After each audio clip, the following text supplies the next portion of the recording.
સુરેન્દ્રનગરના ઔદિત્ય બ્રહ્મ સમાજ દ્વારા ધર્મસભાનું આયોજન કરાયું। દ્વારકા શારદાપીઠના શંકરાચાર્યના અધ્યક્ષ સ્થાને ધર્મસભાનું આયોજન કરાયું હતું।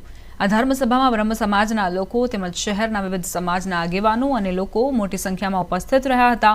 આ ધર્મસભામાં શંકરાચાર્યજીએ સંબોધન કર્યું હતું। તેમણે પોતાના સંબોધનમાં સનાતન ધર્મનું મહત્વ સમજાવ્યું હતું।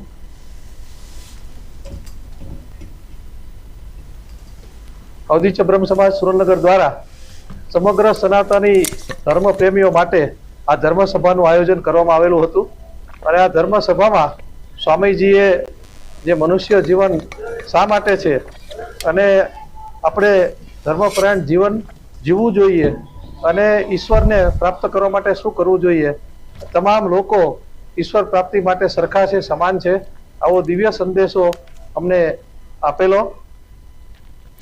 ગાંધીનગર મનપા ચેરમેને માહિતી આપી। ગટર તેમજ પીવાના પાણી માટેની કામગીરીમાં અમુક સ્થળોએ ખાડા પડી ગયા હતા। તે ખાડાનું કમ્પેન્સેશન અને વોટરિંગ 3 મીટરથી વધારે ઊંડું હોવાથી તે કૃત્રિમ રિસોર્સિસથી પ્રોપર થતું નથી। તેથી જ પહેલા વરસાદમાં તકલીફ રહેતી હોય છે, પરંતુ જૂના સેક્ટર 12, સેક્ટર 13, સેક્ટર 14, 28, 29, 30માં આ પ્રકારની તકલીફ નથી।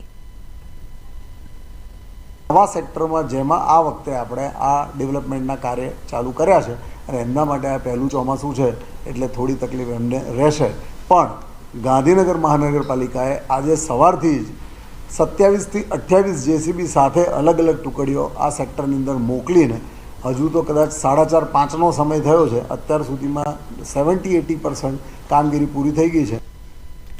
અમદાવાદ શહેરમાં વરસાદ બાદ અનેક વિસ્તારોમાં રોડ પર પોલાણ થઈ ગયા છે। જાહેર રસ્તા પર ભૂવા પડવાના કિસ્સા સામે આવી રહ્યા છે, જેને લઈ રાહદારીઓ પણ પરેશાન છે।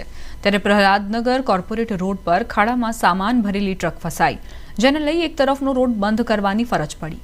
જાહેર રોડ પર ખાડા પુરાણની કામગીરી ન કરતા તંત્રની કામગીરી સામે પણ સવાલ ઉઠી રહ્યા છે।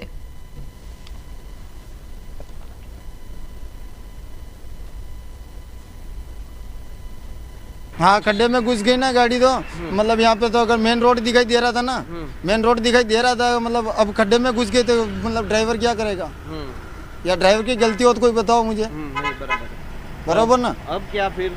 अब क्या, अब कोई मतलब क्रेन वेन बुलाएंगे, फिर निकालनी पड़ेगी गाड़ी हमको। तो અમદાવાદમાં છેલ્લા કેટલાક દિવસથી પડી રહેલા વરસાદના કારણે શહેરમાં અનેક એવા વિસ્તારો છે, અનેક એવા રોડ છે કે જે રોડ ઉપર પોલાણ થઈ ગયું છે અને અમદાવાદના કોર્પોરેટ રોડ પર જે છે પ્રહલાદનગરથી જે આ કોર્પોરેટ રોડ જઈ રહ્યો છે ને ત્યાં એક ટ્રક જે છે તે ફસાઈ છે। અમદાવાદ મ્યુનિસિપલ કોર્પોરેશનનું તંત્ર જે છે એ અહીંયા પોલ ખુલ્લી હોય તેવું જોવા મળી રહ્યું છે, કારણ કે થોડા દિવસ પહેલાં જ અહીંયા જે આ રોડ પાસે જે ગટર છે અને તેનું કામ કરવામાં આવ્યું હતું, પરંતુ એ કામમાં જે છે તે પોલાણ રહી ગયું અને તેના કારણે ગઈકાલે રાત્રે એક ટ્રક જે છે તે અહીંયાથી પસાર થઈ રહ્યો હતો અને ટ્રકે ના ડ્રાઈવરે જે છે એ રોડની સાઈડ જે ટ્રકને વાળવાનો પ્રયાસ કર્યો ને ત્યાં જ એ ટ્રકનું આગળનું જે ટાયર જે છે એ પોલાણમાં ફસાઈ ગયું અને ક્યાંક ને ક્યાંક જે છે ટ્રક અત્યારે ફસાઈ ગઈ છે અને આખો કોર્પોરેટ રોડ જે છે તે અવર જવર માટે બંધ થઈ ગયો છે।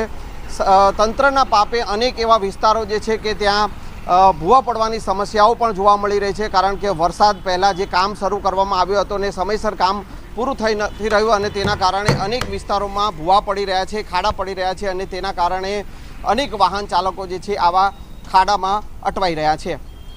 કેમેરામેન ખેંગાર રાઠોડ સાથે સંજય ટાંક, ન્યૂઝ 18 ગુજરાતી, અમદાવાદ। આ સાથે જ બુલેટિનમાં અત્યારે બસ આટલું જ। વધુ અપડેટ્સ માટે આપ જોતા રહો ન્યૂઝ 18 ગુજરાતી।